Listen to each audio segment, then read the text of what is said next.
Hello, this is Catherine, and I know I need to stop talking. Hello, my lovelies, how are we all? Oh, it's really cold. I'm sitting here feeling really cold. I've made a rookie error. I have sat down to record this podcast without getting my slippers. I have recently treated myself to, I think, my first pair of slippers probably since I was a kid, I think. I've kind of dismissed them because I don't really like wearing socks. I think I thought that probably I wouldn't enjoy slippers.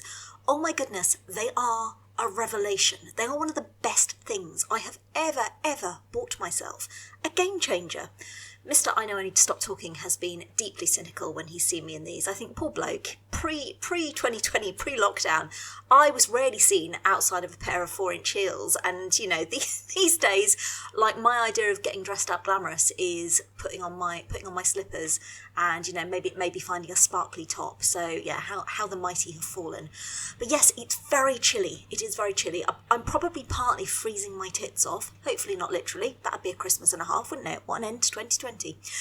But no, not literally freezing my tits off. I am partly, though, incredibly cold, having just come back from a Sunday afternoon walk, and I don't know whereabouts you are in the country, but oh my goodness, we were lucky here to have the most beautiful, proper winter's afternoon, you know, when the sun's like low in the sky and everything is golden and beautiful. And against all odds, managed to get Jamie to come with me, quite unexpectedly.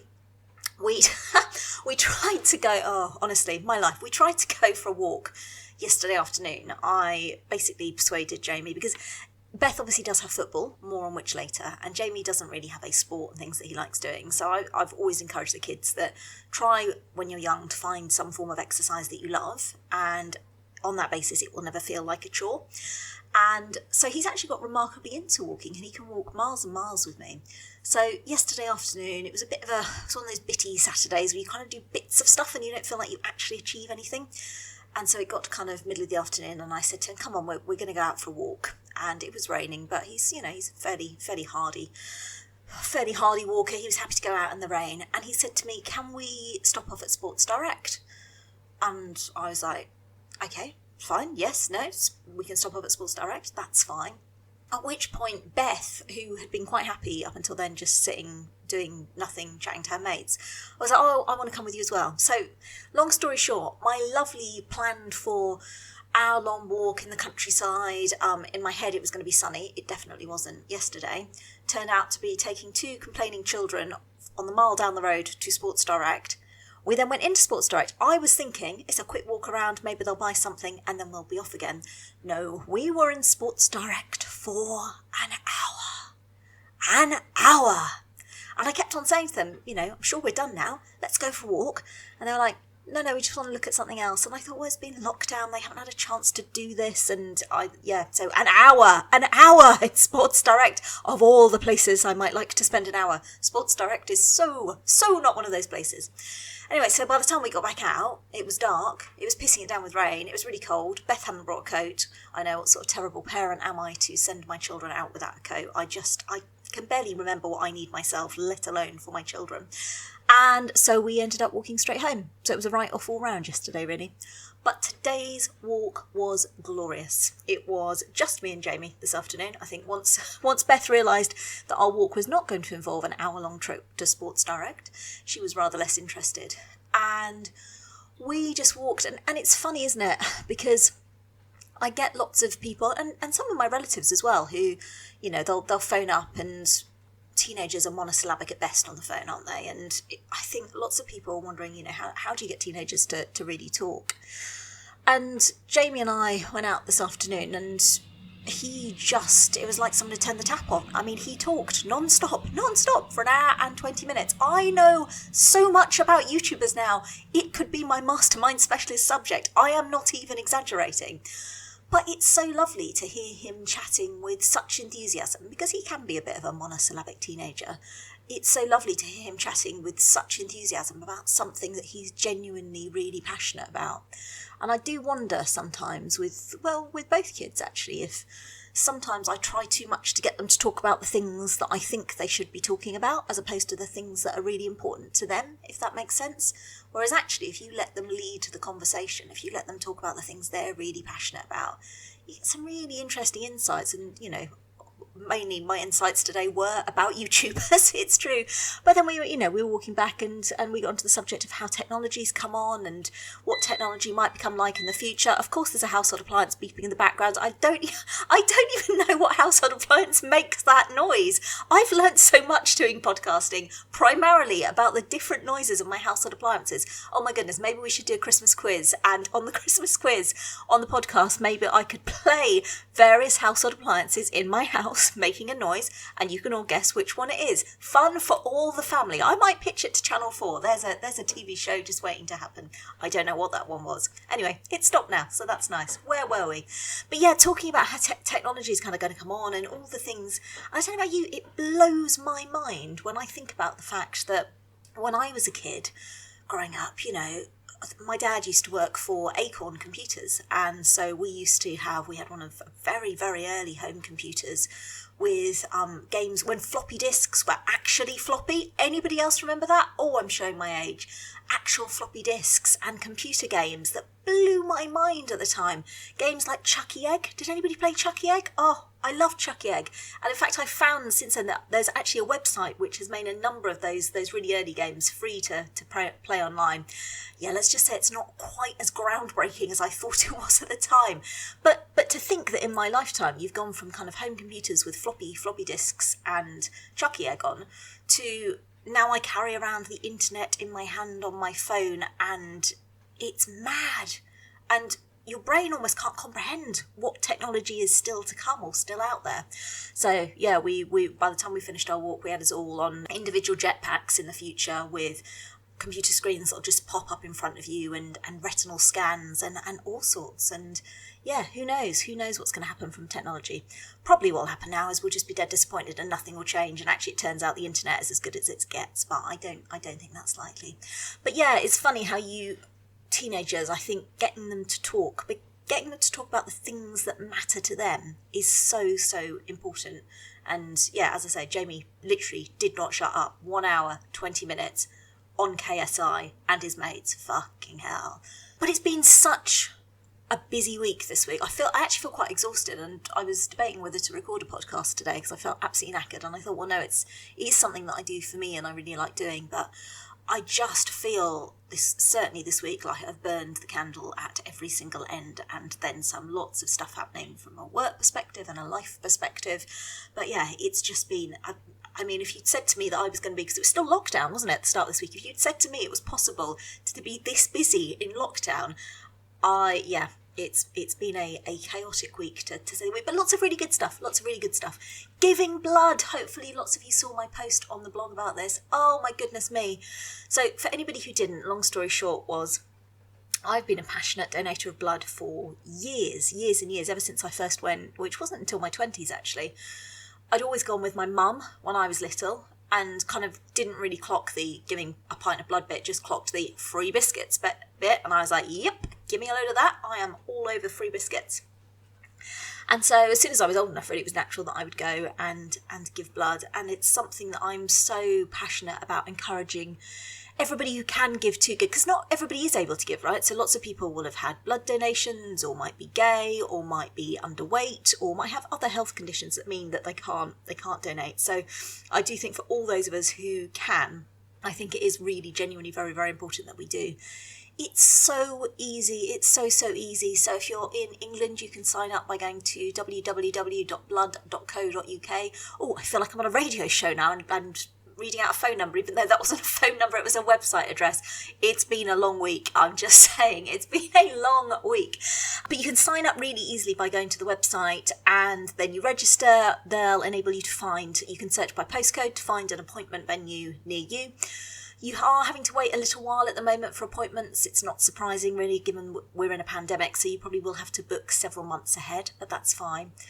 And they've made all the venues incredibly COVID secure. In fact, it's lovely. Is it just me who thinks there are some benefits that have come out of this pandemic, and not having to sit so close to a stranger that you can feel their hot breath going up your nostrils is a definite bonus. So it's all lovely and spaced out, everybody wears masks. And then when you get there, it's so simple. They'll give you some stuff to read, they'll give you a drink, everything's free, so tea and coffee or cold drinks or biscuits, crisps, whatever you want. I'm gluten-free, they always have something for me as well. It's excellent.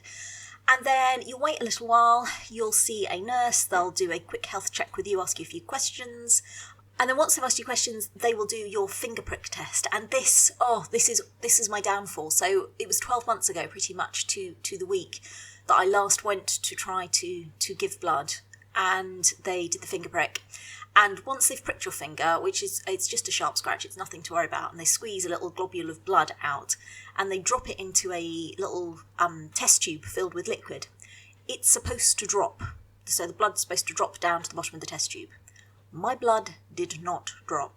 But have no fear, they have a special machine for people whose blood does not drop.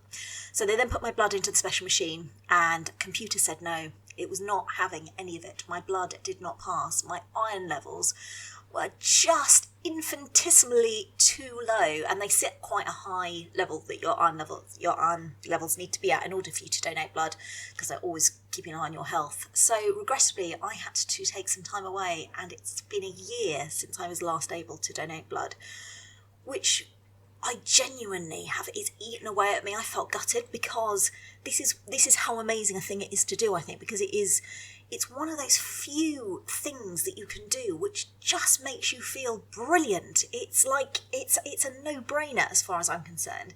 And I definitely, the first time when I signed up, was a little bit apprehensive and a bit, oh my goodness, is it going to be like who's the guy with that sketch? Hancock with the giving blood sketch, and the, how many pints do they want? But it's really not, and I think the thought of it is so much worse than the reality. So you have your fingerprint prick test, and then assuming that you don't fail miserably, a la me, you then go over. They have the most amazing chairs. Blood donation chairs are amazing. I want one in my house. They're kind of like S-shaped chairs which you lie back. Oh, it's the most comfortable thing in the world. It's like being rocked in the arms of a giant. I love it. And then they tilt you back, they give your arm a good scrub to make sure it's nice and clean, and then they insert the needle. And what's really interesting is, because the staff who work for the blood donor service, that's all they do, day in, day out, is put needles in people's arms. They are so good at it. They are so good. I never bruise from having my blood taken, whereas with blood tests I do occasionally, but having my blood taken, nope, no problem. They put the needle in. You can look, but you really don't have to. So I chatted to the very nice lady putting my needle in. We were chatting about roller coasters, I think, for some reason. I don't know why. I've never been on a roller coaster since I was 16, and I went on Nemesis at Alton Towers, and the G-force pulled me forward, because I was quite small then. G-force pulled me forward at the start of the ride. And you know how they take those photographs that they want you to buy, and usually everybody else is screaming, or they've got their hands up in the air, or they're having a lovely time. I look like I'm about to puke the inside of my face out, because my entire head has just been sort of pulled forward with my mouth sort of unnaturally. Yeah, it's a glamorous shot in no way whatsoever. Anyway, roller coasters. Where was I? And then you just lie back and you squeeze your hand a bit, and you can cross and uncross your legs. I mean, I surfed social media and posted a blog post while I was having my blood taken. The actual donation process, again, is loads quicker than you'd think it might be. So mine blood took 6 minutes, 12 seconds. I'm quite competitive. I always like to know the answer.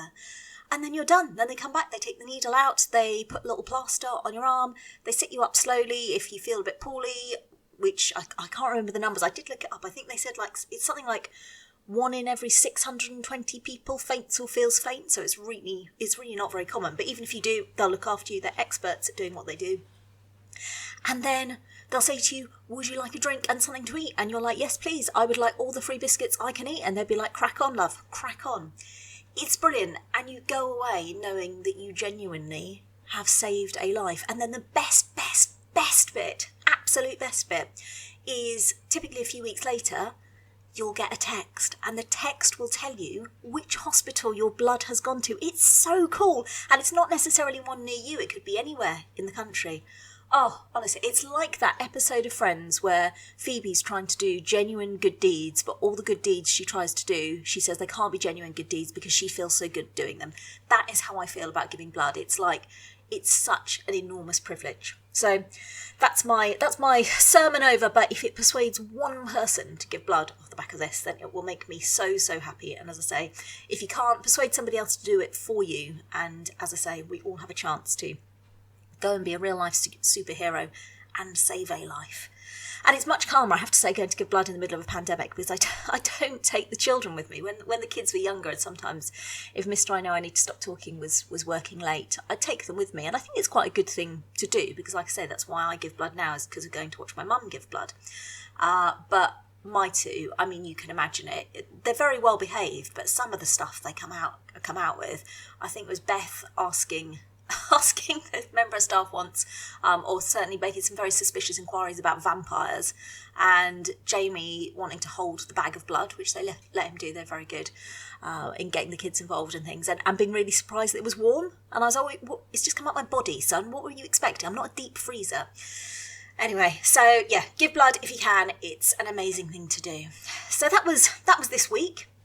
And then, of course, yesterday, back to football for Beth. She's been so good this year, and honestly, my heart goes out to anyone, but particularly to children who've had to stop the things they love the most. I think back to when I was a sort of a teenager, and I spent all of my free time doing acting, doing amateur dramatics. I was with about 3 different Amdram societies, and the thought of not being able to do that for what will now be not far off a year, that was my lifeline. That was me. That was kind of when I came alive. And it was really fascinating. And I wrote about it yesterday on the blog, how Beth had spent all of lockdown not fussed about football. She got some training exercises through from some of her coaches, which she went and did, and she was fine about doing them, but she wasn't excited to do them. And as I say, I genuinely was saying to her, you can start back at football. Are you excited? And she sort of shrugged, and she was like, it's fine. And I start to think, oh my goodness, have I become a pushy football mum? Because I love football, and I love watching Beth play football. But I also always swore that I would never make either of my kids do anything that they don't truly enjoy. So I was genuinely thinking, oh my goodness, I've projected this on her. All this time I thought she loved football. Turned out I was just a pushy fucking mum. And then getting her to the game on Saturday morning, and you know it's one of those things where almost all week you don't dare to look forward to it for them in case it can't actually happen. So the relief when, the weather was fine and they had enough players not in self-isolation to be able to play. And she just got out onto that pitch, and she beamed and she beamed and she beamed, and they all did. You could see them all the girls on both teams just looking absolutely radiant. And it is one of the, as I said many a time, I'm an incurable optimist, and I do always try and look for the positives, and fuck me, there haven't been many in 2020. But it has taught me to value the shit that actually I definitely took for granted. And pre-pandemic, I would have bitched and moaned Saturday morning, it's freezing cold, it's early, I've got to get up. Well, now, I'm like Pollyanna leaping out the house. But those little moments of joy, and it's been the cruelest thing about this pandemic, is that it's taken away, not the day-to-day, technology can do a lot of the transactional stuff and, can enable you to phone your mum or see your nana on a screen or whatever, but it's taken away those real moments of joy. And somebody commented on the blog yesterday and described it very well. She said it's the difference between living, lowercase, and living, capital letters. And that is definitely, it feels a little bit like we've been on hold this year, doesn't it? A little bit like we've all been paused, but getting back onto the pitch side, seeing her play, just seeing the joy, seeing how different she was. And I wouldn't have realised that there was anything different to her during lockdown until I saw her out on the pitch and saw, as I say, just absolute radiant, effervescent joy. It was an absolute delight. And then, my heart, when she got back home and she rushed in to tell Mr. I Know I Need to Stop Talking, and she said to me, can we pretend to him that we lost? And I said, yeah, you can pretend that if you want. Obviously, don't let the joke go on too long. So she got in and she went, we lost. It was a cup game, so to lose, they would have been knocked out. She said, we lost. And he was like, really? Oh, well, never mind. And then before he could finish the sentence, she was like, no, we won. And I scored a goal and I got an assist. And it was so lovely. And then she raced up the stairs to phone her bestie, who is the bestie from the infamous wedding in the middle of our street, which none of us will ever forget, least of all Jamie. Oh, that lady wedding, mum. It was a joy, Beth and her BFF's wedding. It was an absolute joy. And it's funny, Beth and her best friend, it's a classic case of opposites attract. So Beth is a proper tomboy, loves her football, and Beth's BFF is a real girly girl. They've known each other since they were about 2 and at nursery together, so their friendship sustained and kept going. But Beth went up to pick up the phone to phone her BFF, who knew she'd been playing football, and I could hear her friend saying, how did it go? And Beth was like, oh, it was amazing. And she said, oh, I got a goal and I got an assist. And her friend, love her, was like, oh, what's an assist? Because she doesn't play football, so why would you know what an assist is? And Beth explaining it to her, and oh, my heart. It was a wonderful, wonderful moment. So if you or your children are not yet back to the things that bring you joy, I so hope for all of us. I've got so many friends working in the theatre industry who just haven't been able to work this year, and I so hope for all of us that, with good news this week on vaccines, I'm definitely not going into a vaccine debate right here, right now, but for what it's worth, having done a lot of research, at the point I get offered a vaccine, which is probably not for a very long time, and rightly so, because I'm low in the priority list, yes, I will absolutely be having it, but I appreciate it's a very, very personal decision. But hopefully with some good news and things like that, and our amazing, amazing scientists, I mean, talk about technology advancing, I mean, goodness me, what a time to be alive, the science advances in 2020, oh my goodness. But yeah, so I truly hope that all of us can get back to the things we love, to the things that bring the joy. We are definitely much in need of that this year. But yeah, I feel genuinely exhausted, and I don't know about anybody else. I just feel 2020 has taken quite a lot. It's taken the moments of joy, but it's also just taken a lot of energy. I feel like there's just been... I talked about this when Jamie went to secondary school, and I've always worked full-time. Mr. I Know I Need to Stop Talking has always worked full-time, and we've always had to juggle work and kids and childcare and schools. But actually we got ourselves into a real rhythm that worked for us. And it took me quite by surprise when Jamie started secondary school. And all of a sudden, everything felt quite discombobulating and slightly not as it should be, and all of us struggled really quite a large amount with that. I mean, particularly Beth, she's always loved school, but she was really quite surprisingly knocked by Jamie not being at school with her, and it took us a long time to sort of settle down and readjust to the new normal.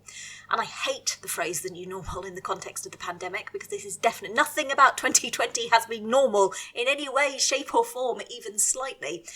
So I'm not a fan of the phrase the new normal, certainly in relation to the pandemic, but it's meant such different routines and even just the little things, like even though the kids are back at school now, which I'm so grateful for, although for fuck's sake, government, please make our schools safe, for fuck's sake, fund the schools, fund the NHS, political rant over and done with, but it winds me up so much.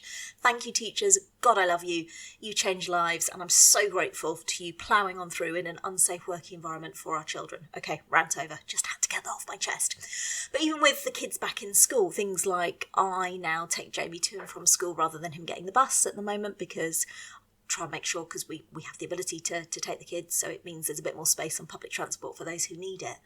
But it's constant changes to your day-to-day routine in a way that means I think I don't really stop thinking about it. I'm always thinking about, work as well, working in a completely different setup, not being in an office, so you're constantly thinking about new ways to do things.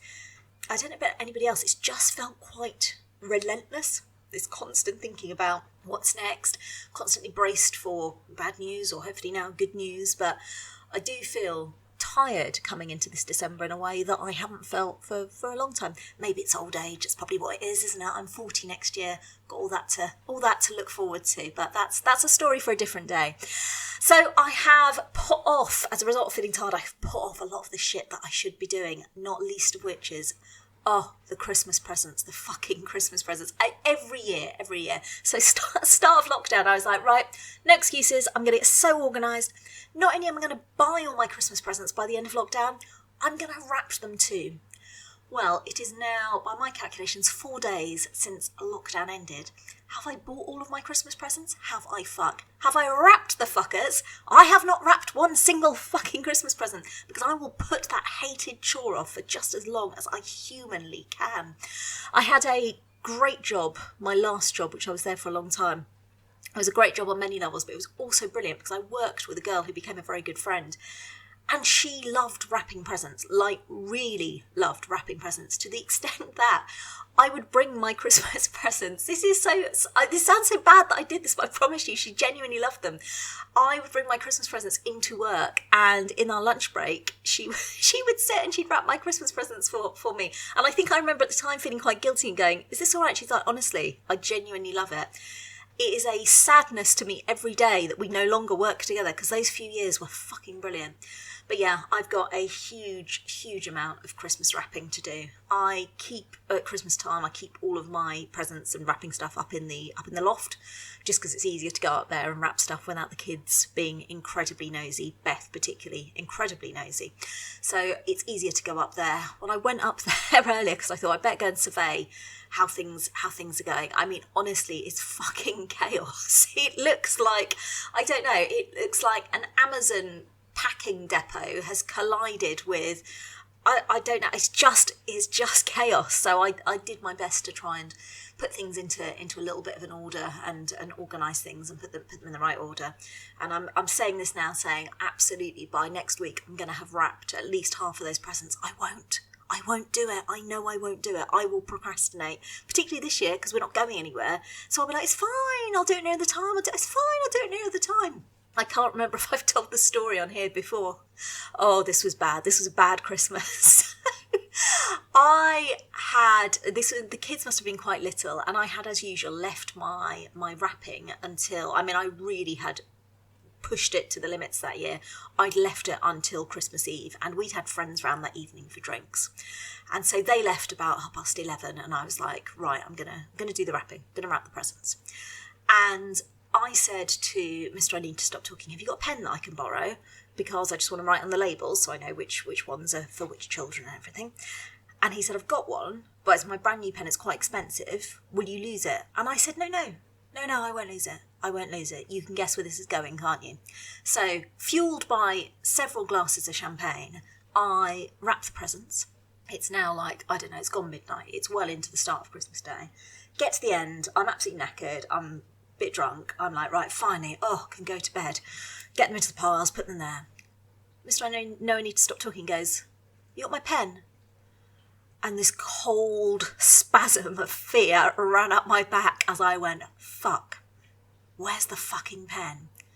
Looked around, had it gone under the sofas? No, it hadn't. Was it anywhere? Well, you know what had happened. I'd wrapped the fucking pen up in a fucking parcel. So 1 o'clock on Christmas morning, I was sat there unwrapping presents that I'm going to have to rewrap, searching for the fucking pen, which I found. I'd wrapped it. What a dick. So I am truly hoping to avoid that this week. And you know, maybe I should just stop buying stuff. But the trouble is, as I said last week, I have got so into buying from small businesses, and some of the stuff I've bought, some of it's turned up, it's just beautiful. It is just beautiful. And so I'm always thinking, I could probably buy just a little bit more, and I'm supporting a small business. Again, it's that altruistic thing of it's a good deed and it makes me feel great when I do it, and hopefully it's helping a little business, and then I've got to fucking wrap it all. If there's any small businesses out there who sell stuff that they pre-wrap for you as well, and if they don't, somebody come up with this as a business idea, because honestly, I would buy from you. I would so buy from you. It is painful. So that's probably going to be my week this week, is buying more presents that I'm not going to wrap until 1 o'clock on Christmas Day in the morning, and hopefully not wrapping up one of Mr. I know I need to stop talking's expensive pens. What a dick. But Christmas can be stressful, and I think never more so than this year, with obviously this government plan for 3 families bubbling together. I will refrain from saying what I think of that plan, because I appreciate for some people that's a lifeline, and I do absolutely think that nobody should have to spend Christmas on their own. However, we will be here, just the 4 of us, with my infamous Christmas dinner. It's like a blog post waiting to happen, isn't it? Me cooking Christmas dinner. I feel it's a podcast waiting to come. But yeah, we will be here. But for those who are trying to sort stuff with families, or trying to arrange work rotas, or money, I know for lots of people is incredibly tight this year, and Christmas can get really stressful, can get very, very, very consumer driven, and we do forget about the things that really matter. And yes, for me, I'm a Christian, so obviously I'm looking at it from a church perspective, but even if you're not, the things that matter at Christmas are not the things the media and the retailers would like to tell us really matter. If I think back to my Christmases as a kid, I don't really remember the amount of presents that were there. I don't really remember how much we spent on food or things. I remember feeling warm and being with my family, which I know for some people won't be possible this year, and feeling loved. And I do think that particularly this year, when a lot of the joy has been missing, do the little things that bring you joy this Christmas. Spread the love, spread the kindness, and as far as possible, in a year of utter crap, let's hope that we can all have a genuinely, really, really happy Christmas. Happy Christmas. With the biggest fucking turkey in the world to cook for 3 people. Fuck my life. All that joy to come. Right, my loves, I'm going to leave you, not least because my feet are freezing. I'm going to go and find my slippers and look like an old lady, and be damned, I can't wait. I love an old lady slipper. It's the future. I've heard you can get heated slippers. That's my next step, I think. That's my next step into old ladiness. Cannot wait. Look after yourselves as always. Stay safe. Have safe weeks. And I will see you next week. Take care. Lots of love. Bye-bye.